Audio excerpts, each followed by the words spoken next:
What's going on, Darksiders? Welcome to the second episode of Entering the Dark Side, where I watch and give my immediate reaction, my immediate review of the Tales from the Dark Side series, episode by episode. So this is the second episode here of the series, so we'll be watching episodes 3 and 4 from season 1 tonight. Episode 3 is entitled Painkiller. Episode 4 is entitled The Odds. So looking forward to seeing the last two that we watched, the very first two episodes of the series, The New Man and I'll Give You a Million. Really enjoyed both of those. Had a good time watching those and doing these videos. Hope you guys enjoyed that first video, the first episode. And like I said, we're going to be trying to keep this going every Tuesday, dropping one of these videos with my my thoughts and my reviews of this series all the way through from the beginning to end. It's a series I've never seen before, so this is my first time watching these episodes. So, like I said, I'm gonna watch and give my immediate reaction, my immediate review. So far, so good. Like I said, episode 1, New Man, I thought was really good. It felt more like a Twilight Zone episode, more so than the pilot episode, Trick or Treat, which kind of felt more in line with like a Goosebumps or Are You Afraid of the Dark? But episode 2, I'll Give You a Million. I really like that one. That one's probably right now. That's my favorite, even ahead of the pilot episode, which was written by George Romero. Trick or Treat. I think I liked I'll Give You a Million a little bit more. I thought that it was. I don't know. I just like the little twists and turns that episode took, and I had fun with that one. So we've got 2 more episodes tonight. Painkiller is the very first episode that I'm going to watch. It's episode 3 from season 1, directed by Armand Mastroianni. Mastriani? I don't know how to pronounce that. Never heard of him. Never heard of the guy. But I did a little research, and I pretty much, I guess the 2 biggest things that he would be known for in the horror community is the Friday the 13th series. He directed a couple of episodes from that, as well as he directed the Christmas classic, He Knows You're Alone, from 1980 or so, I want to say. It's one of those like early slasher types. But other than that, I didn't really recognize too much. I think he did mostly just TV stuff after that. So yeah, Armand Mastroianni. I don't know how to pronounce it. I'm just going to say Mastroianni. That sounds cool. Episode originally aired October 14th, 1984, starring Farley Granger, who probably, if you're a horror fan, you may recognize from movies like The Prowler, as well as 2 Hitchcock classics, Strangers on a Train and Rope.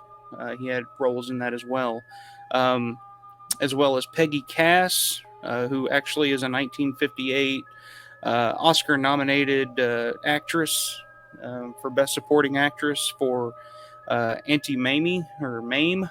I've never seen it, never heard of it, so I don't know. A little bit before my time. As well as Lou Jacoby, who had, who was a part of the Dean Martin show for many years. A constant recurring role on that. So yeah.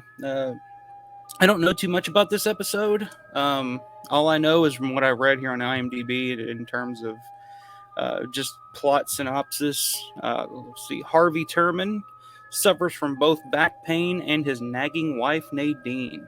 Well, Dr. Roebuck finds nothing physically wrong, concludes that the problem is caused by latent anger towards Nadine, and suggests whatever this word is, uxoricide, UXORICIDE.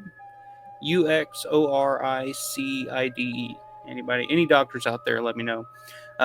Anyway, the doctor suggests that shit to kill all of Harvey's pain. So, interesting concept. I think that we're probably going to see some husband on wife violence in this episode, if I were to guess, just from what I'm gathering from that description there. But yeah, looking forward to it. Like I said, I'm gonna watch it here, And I'm going to hop off here, watch the episode, and as soon as I'm done with the episode, I'm going to hop back on, give my thoughts and my review, and yeah, we'll see how it holds up against the first 2 episodes. So I thought the series is off to a strong start. So we're going to move to episode 3 here from October 14th, 1984. This is Painkiller. Okay, so that was episode 3, Painkiller, from season 1.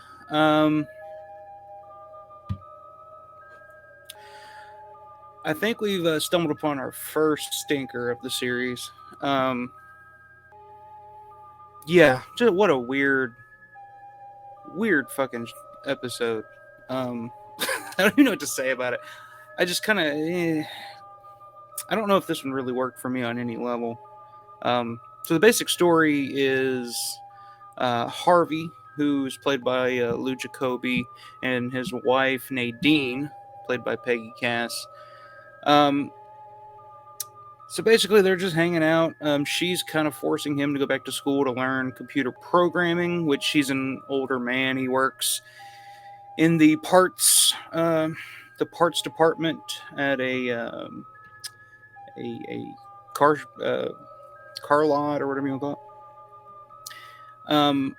But she's kind of forcing him to, get a better job, make more money, bring in more money. Computers are the future. That is a quote from this episode. So basically, during this night, his back goes out on him. He falls to the ground. Something's wrong with my back. Nobody knows what. But he sees in the window the doctor, played by Farley Granger, Dr. Roebuck, sees him in the window, freaks him out. Nadine comes, nothing's there. Anyway, they go to see a doctor. The doctor ends up being the guy that, the Dr. Roebuck that he sees in the window. And basically, just to get through the whole, it's a pretty convoluted story there. But pretty much the gist is the doctor tells him, like, hey, the source of your pain is your constant nagging and overbearing wife. It kind of feels like Adrienne Barbeau and Hal Holbrook's characters in Creepshow, sort of that kind of dynamic. But the doctor says the only way you're going to get rid of that back pain is if we kill her. And Harvey's just kind of like, oh yeah, I don't know about that, but he kind of goes with it for. See, it's kind of confusing. I don't know. He kind of goes for it, but at the same time, when it happens, when his wife does end up getting killed, he kind of becomes in denial, where he's just like, oh, it's just an accident. The doctor had nothing to do with it, blah, blah, blah. But anyway, over time, I guess 6 weeks or so go by, and the character of Harvey's kind of on his own. His back pain's gone. He's cured because his wife got hit by a car. Anyway, he's at home one day, like about 6 weeks later, and we see that the house is a mess, and he's got underwear and shit hanging all over the place, and he gets knocked at the door, and it's the old lady who ran over his wife, and she kind of hints like, I had no choice, I had to do it. And so that leads to where Harvey meets up with Dr. Jacoby, wrong show, Dr. Roebuck. And Roebuck, Dr. Roebuck says, well, you owe me one. It's worked. Your back pain's gone. Now I need you to kill somebody to help my other patient. And Harvey refuses, tries to leave. The door's locked. He can't get out. And then he asks, who are you? We'll get to that in a second. And then that's the end of the show. I don't know what the fuck I just watched. That was pretty bad. That was not a good episode. The feel of the episode felt more like something from the 50s, which, I mean, I should have known by looking at the IMDb of the main actors in this. Most of them are from that period of Hollywood. There's different types of styles of acting throughout the years, throughout the decades. And the acting in this was pretty bad. I mean, it felt really dated. This felt more like something like I said, the first episode kind of felt like a Twilight Zone episode. The New Man kind of felt like a Twilight Zone episode. Whereas the second episode, I'll Give You a Million, kind of felt more like something from Creepshow or something. This did not feel like either one. It feels like something from the era of Twilight Zone, but it's not. It's not in that same realm as Twilight Zone or something. Like it feels more like a Leave It to Beaver or something. Some of the music cues in the show where it's like bum bum bum bum bum, and then it cuts to commercial. It's just like, yeah, it's something like straight out Leave It to Beaver or something. And the performance from Lou Jacoby, one of the weirdest, like one of the just oddest performances I've seen in anything. I don't know if he was just like, I mean, the entire performance through the whole thing. I thought maybe it was like, because at the beginning maybe it would, evolve into something else, a different type of performance. But the entire performance from start to back, it was like he was in some kind of fucking trance or something. Because at the beginning of the show, I mean, yeah, he's like a beaten down, worn down, like husband who's just had enough, so he's just kind of going along to get along at this point. So his basic delivery is something along the lines of, "Yes, dear, I want to get better," or "What do you mean? My wife is dead, Nadine." Literally, that was like almost verbatim a line of dialogue in this episode was, "Oh no, Nadine." He's on the phone and he's just, "Nadine, okay, I'll be right there." That's his performance throughout this entire episode. Like, it didn't get any, like, once the pain went away and he became a free man to live like a slob or whatever, it didn't change. Even at the end of the episode when he's trying to get out of the fucking room and the door won't open, his response to that is like, "Oh no, what are you doing?" I don't know if that was intentional or if he just didn't give two shits to even try, or what that was. But that was one of the most like just odd, just weird feeling performances. Definitely in this series to this, because I thought the performances in this series from the first two episodes to this point were pretty damn good. This is not on that level at all. This is something completely out of fucking far left field. Although I thought Peggy Cass' performance in this was pretty good as playing just kind of this overbearing, nagging, annoying. Like you kind of want her to die when you're watching it. So I thought she did a good job. And the Farley Granger, kind of a small role. He plays the doctor. He's in like two separate scenes or something like that. And he was okay. I mean, like I said, it felt like a performance out of the 1950s or something. Just a little. This episode, I guess that's my overall takeaway of this episode is it just felt a little dated. It didn't seem to go anywhere. The main performance from Lou Jacoby was just distracting more so than anything. There just wasn't a whole lot about this episode that I liked at all. Any positives that I could take away from it that I could say that I kind of enjoyed?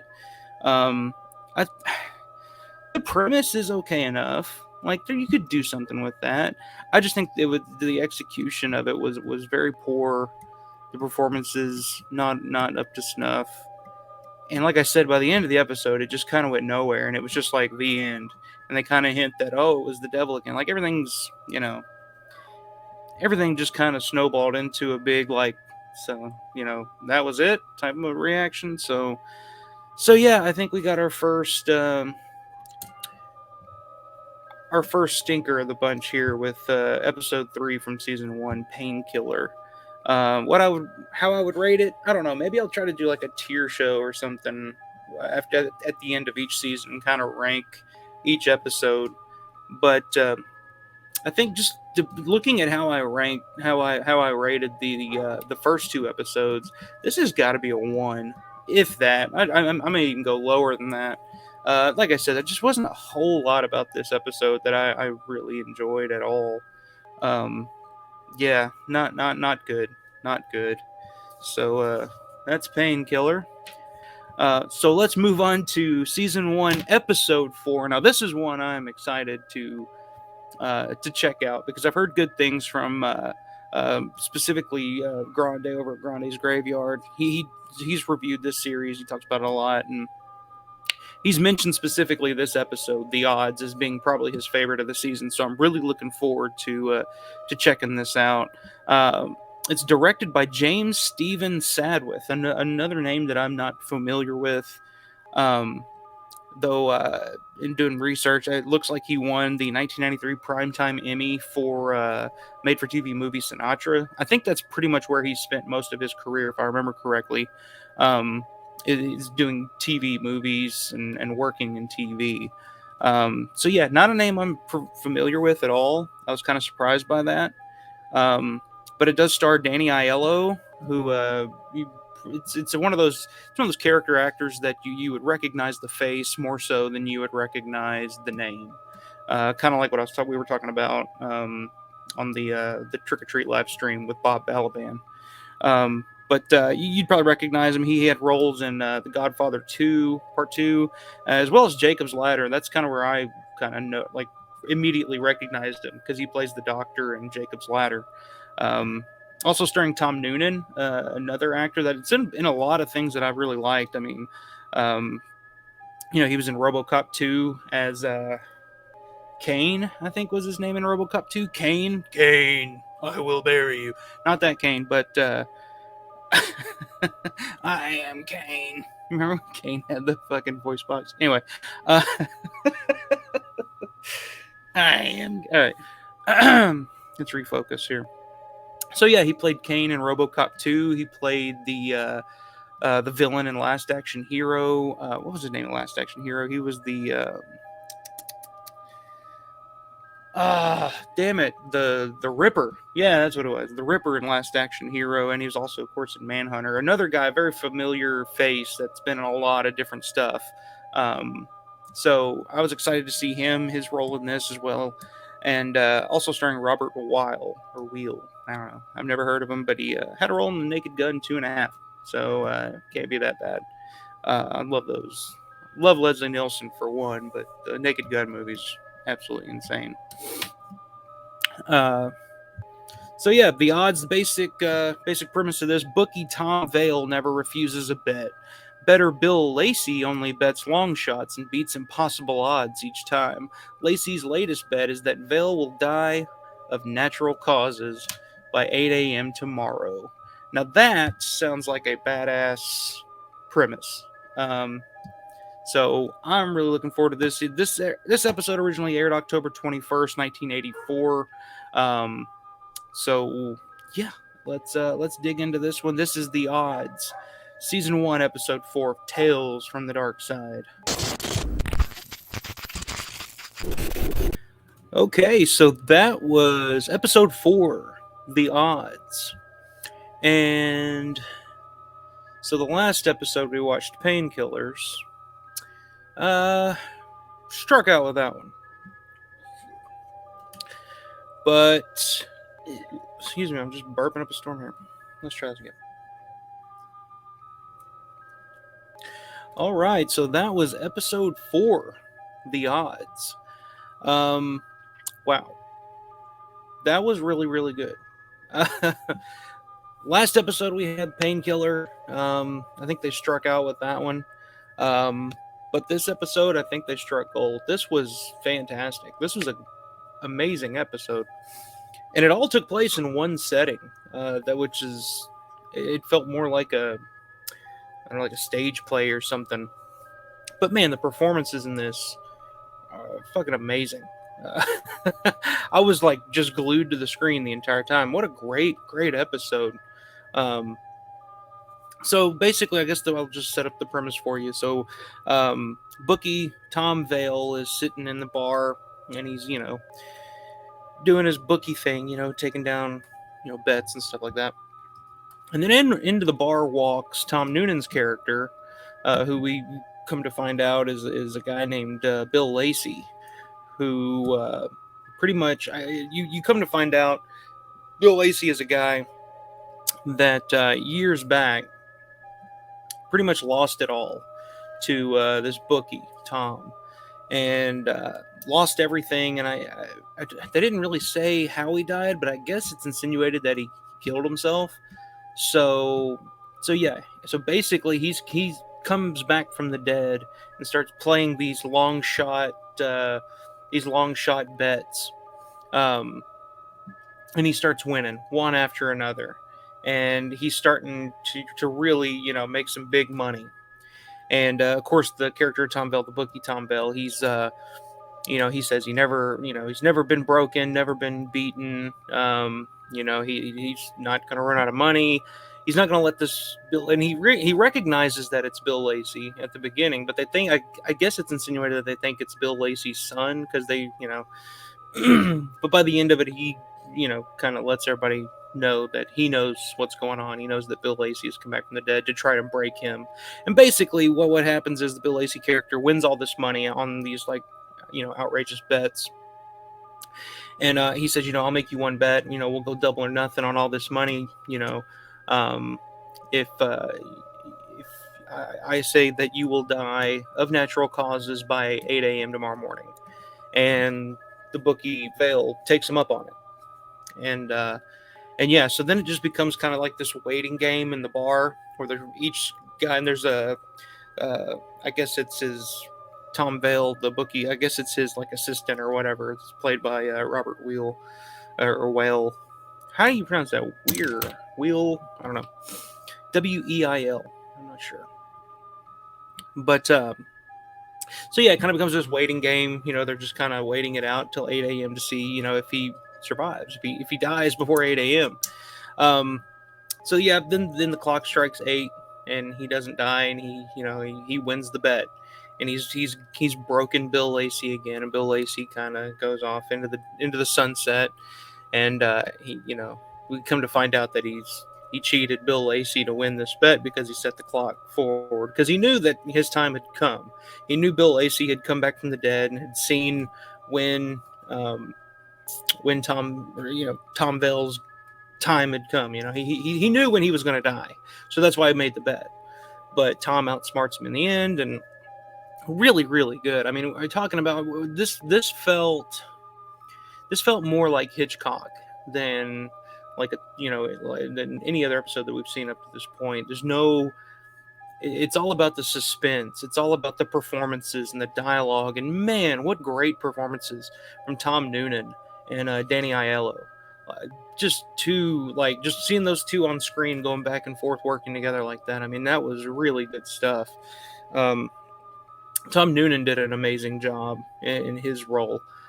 Just his delivery on, and this is like the complete opposite of that last episode we watched, Painkiller, where the performances were as, I don't know what the fuck you'd call it, but this felt like very much like something almost out of a Scorsese film or something. Like, this could have been like one of those early 80s Scorsese films or something. I don't know, but yeah, really, really good, really well written, well directed. This is a home run. This is a home run of an episode. I really, really enjoyed that, and it's I wouldn't call it a horror episode, whereas some of the episodes like Trick or Treat and I'll Give You a Million feel more in line with like an EC comic horror creep show type of segment. Like I said, this felt way more Hitchcockian or something, and it's definitely way more about the suspense of the situation, the performances of the characters, or the actors, I should say, the dialogue. I mean, just fantastic all the way around. I mean, this is right up there. This is probably a 5 out of 5 episode for me. This is right up there with I'll Give You a Million. Two very different types of episodes. Whereas, like I said, one, I'll Give You a Million, is more of a horror episode. And the thing about this episode that really got me is the 180 that it does, because if you've seen these type of shows, if you've seen Creep Show and Tales from the Crypt and Twilight Zone, it always feels like the character that's in jeopardy, like for example, like in this episode, you'd feel like the Danny Aiello character is the character that's going to get his comeuppance in the end.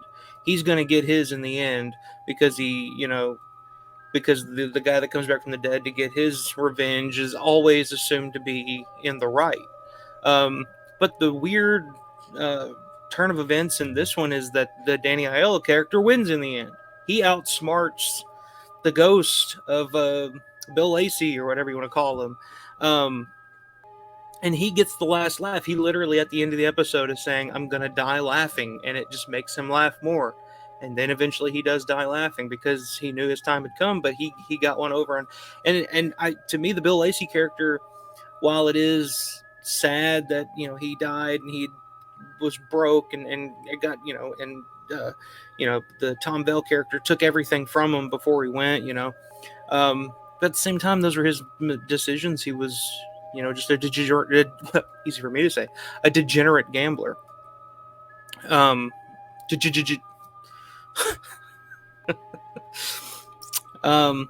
So yeah, it's a weird turn of events there. It plays out much differently than any of the episodes prior to this, and much differently than anything out of like a creep show or anything like that, because the guy kind of wins in the end. So I love this episode. It was a fantastic episode. The odds, like I said, 5 out of 5. I'm kind of looking forward to doing a tier list or something on this, because trying to rank which ones, I don't know which one I like more. As much as I really enjoyed I'll Give You a Million, this is right up there with it. Like, this is, and like I said, 2 completely different types of episodes, but this one was just as enjoyable as that one. So I mean, it's right up there with it. So I'm glad they redeemed themselves on this episode of Entering the Dark Side, because that first episode, Painkiller, I mean, that was rough to get through. But this one, I mean, this one was one that was just enjoyable for every second of it that I watched it. So yeah, there we go. Another episode in the books of Entering the Dark Side. We'll be back next Tuesday with episode 3.